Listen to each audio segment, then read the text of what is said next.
So, 3 days into Epstein's war, this network was one of the first to report um, our lack of ammunition. Um, that we went into a war without enough ammo.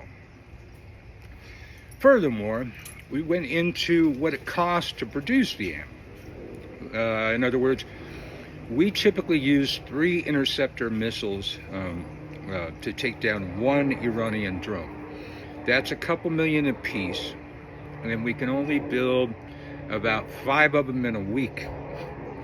To shoot down a $30,000, and the costs are going down actually, Iranian drone,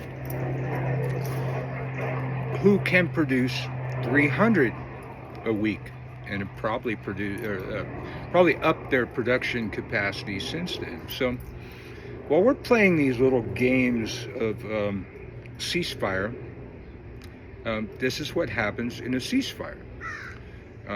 Both sides build more weapons so they can have more weapons when the ceasefire's over. But Iran can build more weapons than us. The price tag keeps going up. Now today, as Trump was leaving for China, hopefully never to come back, he was asked if he cares about the hit to the pocketbook of the American consumer, the American people, how the American people are suffering from these high prices, from first the tariffs and then the war. He doesn't care. I knew he didn't care, but he said he didn't care. And all y'all that thought he cared about you should listen to his words, man. He told us who he was going to be. We ranted about it from the hilltops, telling you who he was going to be. A fascist dictator. And here we are. Got a fascist dictator. The only thing that matters to him is keeping Iran from getting a nuclear weapon, which all experts have stated they were not even close to doing, including his own staff. I'm surprised I haven't been fired yet for making that statement. But our own intelligence said they were not even close to building a nuclear weapon. Everybody's intelligence, even Israeli intelligence, knew that they were not close to building a nuclear weapon. Now, I, for one, don't know about you. The last thing I was afraid of was Iran building a nuclear weapon. They tell us that Iran's been at war with us for 40 years. Where? Where's the American casualties?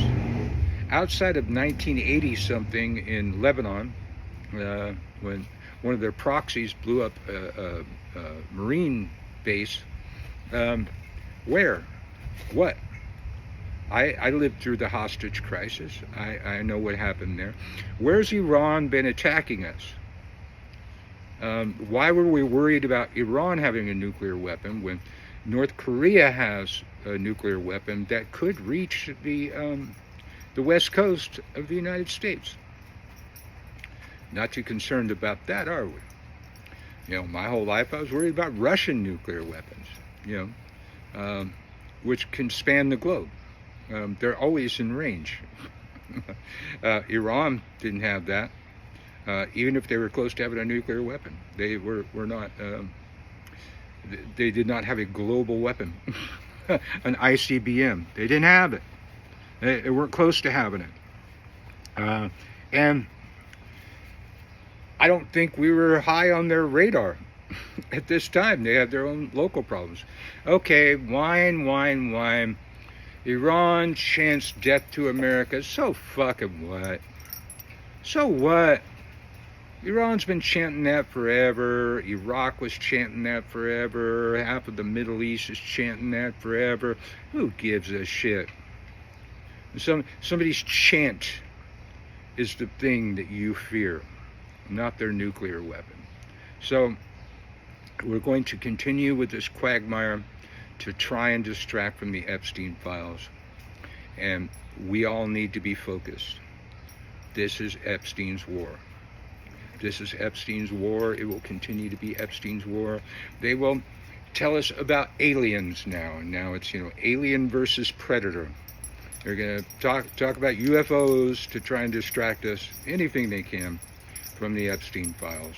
And this will continue while Trump gallivants over to suck ass to China, who's kicking our ass on the global stage since Trump's tariffs.